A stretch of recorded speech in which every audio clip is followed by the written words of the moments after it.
City Hall.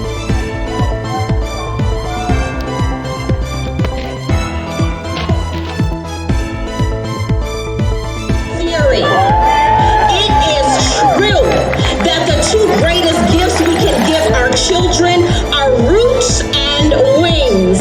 Roots so that they can know who they are and where they come from, and wings so that they can become all that they can be. A curriculum rooted in Black studies gives them and all children just that. Now the question truly is not whether we can afford to invest in our children, but the question is whether we can afford not to, as Marian Wright Edelman says. And lastly, we need to believe. We need to believe in our children, and we need to believe in ourselves. To believe is to build one another up. It is to see and treat one another not as we are, but as we can be. The Northwest African American Museum has spent the entire pandemic, including today, distributing free children's books as part of our cultural literacy program called Knowledge is Power, because sisters and brothers, it truly is.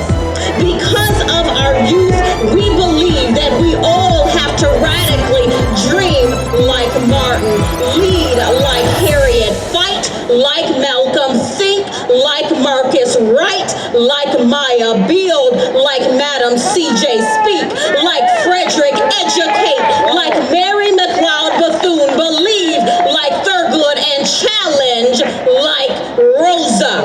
So on this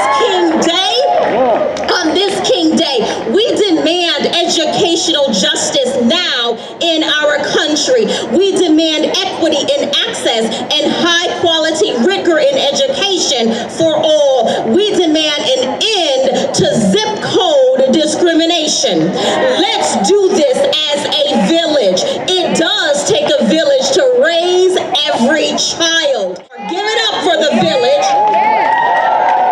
So let's be that village, no matter what it takes, no matter the cost. Let's care for and educate every child. Care as much for that child across town as you care for your very own. Whatever it takes, let's care, let's believe, let's act, let's build this village, let's unite for educational justice in the name and the spirit of Reverend Dr. Martin Luther King Jr. Whatever it takes, whatever it takes, whatever it takes, let's do it. Their presence is present in every breath I take. Allow no room for whispers. Now I've made a choice, and you will hear every word. I covered my mouth and closed my ears. To my own strength, my light I feared. So I declare, allow no more silence. I recognize silence is the infinite chain designed to attain the bond to our shame. No longer will I lower my head. They marched across the bridge whilst beaten with whips. Their heads were following the sky because they knew their mothers and fathers were looking with pride. Why can't I?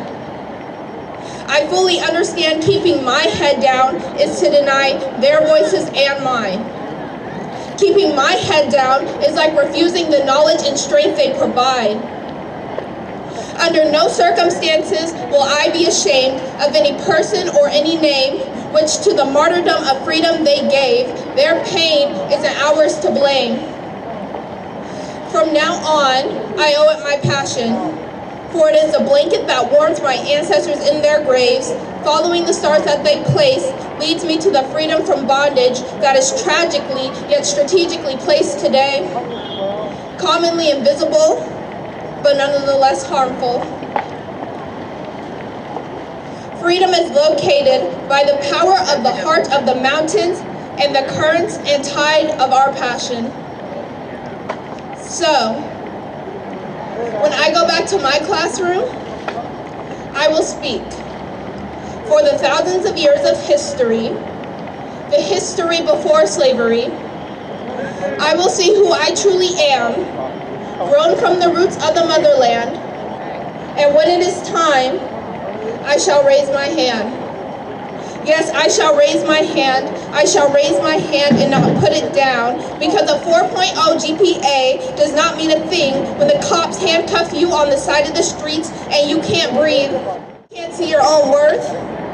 No, learning how to do physical equations does not matter when you don't have the energy to fight your way through society.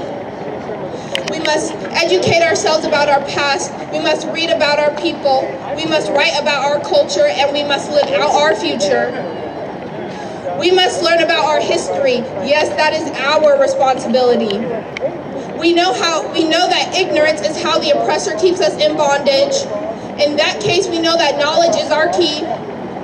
They don't want the beautiful black youth to know that we are special because they are petrified of our potential.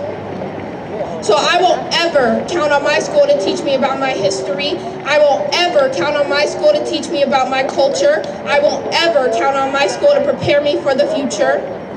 I am going to read, travel to my land, and study on my own. I will dig up the roots of hatred and plant the dreams I sow. The school system was never designed to our benefit. And although it is an unfortunate fact, it was to our detriment. I realize that as a community, we must act. Education is how we take our power back. Thank you.